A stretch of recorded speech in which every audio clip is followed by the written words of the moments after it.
Hi YouTube. So today I want to talk about a bunch of stuff. My topics aren't really in great order, and I'm just gonna start rambling. So, as you guys might have already known, that my goal was to always invest. Well, it wasn't to always invest. I stumbled upon a YouTuber. His name is Denzel Rodriguez, the finance geek. And a friend of mine told me about this concept called velocity banking. And it intrigued me so much. I spent that whole summer learning everything that I could about the topic. And at that time, you needed certain criteria, meaning a house, to make that happen. So I stumbled on this topic when I was gonna buy my first house in 2019, and this was just a game changer of getting to pay less interest. Everybody has to pay interest, but the amount that you pay could be less. So I learned about this topic in 2019, summer 2019. I bought my house in October 2019, and then COVID happened 2020. So my background is I work in the field of construction, civil, heavy highway construction, and I work in the field of construction, and my husband work in the field of service tech. I've always been I civil highway heavy construction. I started out with the New York State Department of Transportation in 2015 as a summer job. Mind you, I don't have a degree in engineering. I only was gonna pursue. I have a background in urban planning and architectural technology. I dabbled into architecture, but when I was in college and I saw that I wasn't getting out as fast, I'm like, let me just get out and get out of college because this is costing me more money and time. So I just took a urban planning degree that I had no interest of working in that field just to get out. Then I got out and I went back to community college and said, let me try. I looked up what pays the most and I saw that construction management. And I said, let me try that. So I went in, it did a few semesters in construction management.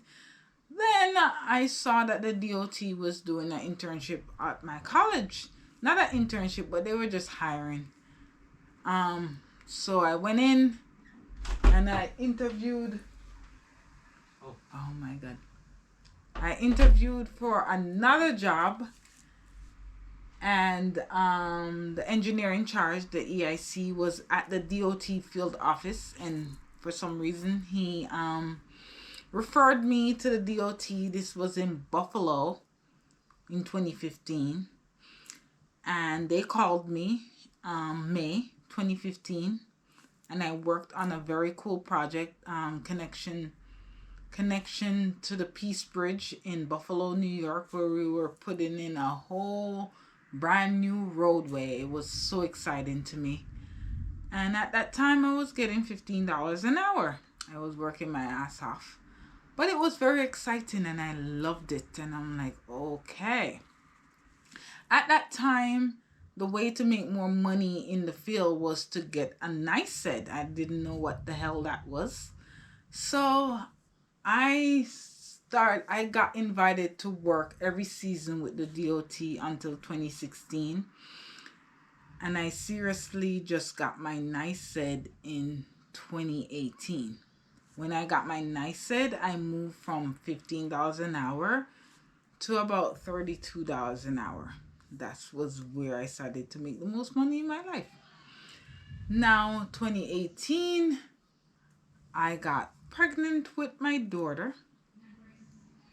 I had her in 2019, and my husband was the only one working, and weren't making a lot of money. So in 2019, I got a job back in the field of construction. And at this job, I started off making $40 an hour. So, was it 40? No, it was $45 an hour. I started off making $45 an hour. So from May of 2019 to September of 2022, I made $45 plus an hour. I think when I was done, I was making around 49 an hour. So I was making $100,000 a year.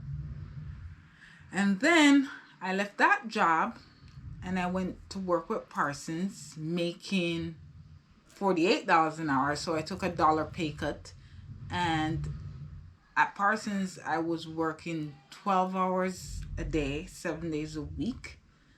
I was making 70 something dollars in overtime. I was making a lot of money.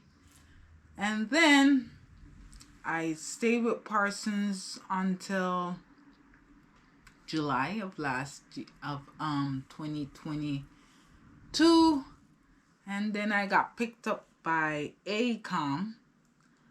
I took a $8 pay cut, and I started to work with AECOM for $40 an hour. But I got the trade-off is I had a job where I was working at Parsons for $48 an hour, and AECOM was a night job, and I was getting $40 an hour. I didn't negotiate a lot because my intentions was to work both jobs, to work in the day and to work in the night. I don't know where I got that in my brain that I was gonna do, but it didn't work out. So I got let go from Parsons for my own stupidity. I got let go. You could only fire yourself nowadays. If you don't do what you're supposed to do, you could only fire yourself. I have the potential, but I fired myself from Parsons. And now I was stuck with AECOM because I had quit AECOM because I found out that I couldn't do it anymore. So I quit. And then when I got fired from Parsons, I was desperate, so I never renegotiated my money, and I got hired on at $40 an hour. And the reason why I took it is because it was a night job, so I was getting 10% night differential, which was $44, and then I was getting 3 to 4 hours a day of overtime. So when I did the math, it balanced back out to what I was getting at Parsons, but you never want to take a pay cut.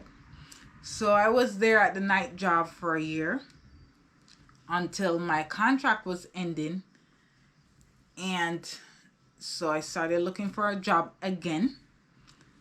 I got a job. I'm working now as a chief construction inspector here in Connecticut, making $51 an hour, where I'm managing a $1.8 million project all by myself. So at this point in my life, I'm making $106,000 a year, and my husband makes $75,000 a year. So together, let's do the math.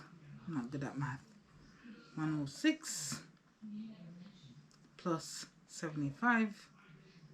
So together we make $181,000 a year, which, God bless us, is not a lot. It's not, I'm not going to say it's not a lot. $181,000 a year is a lot of money. It's a lot of money. It's a lot of money. And I'm grateful to God for us making this amount of money. But why do I feel it's not about the money you make, it's about the what you do with that money? Because I could make that much money and still feel like I'm living paycheck to paycheck. But in my life right now, I don't feel like I'm living paycheck to paycheck. However, with that, I we have a lot of debt. And that's why I'm saying this YouTube video is gonna be multifaceted.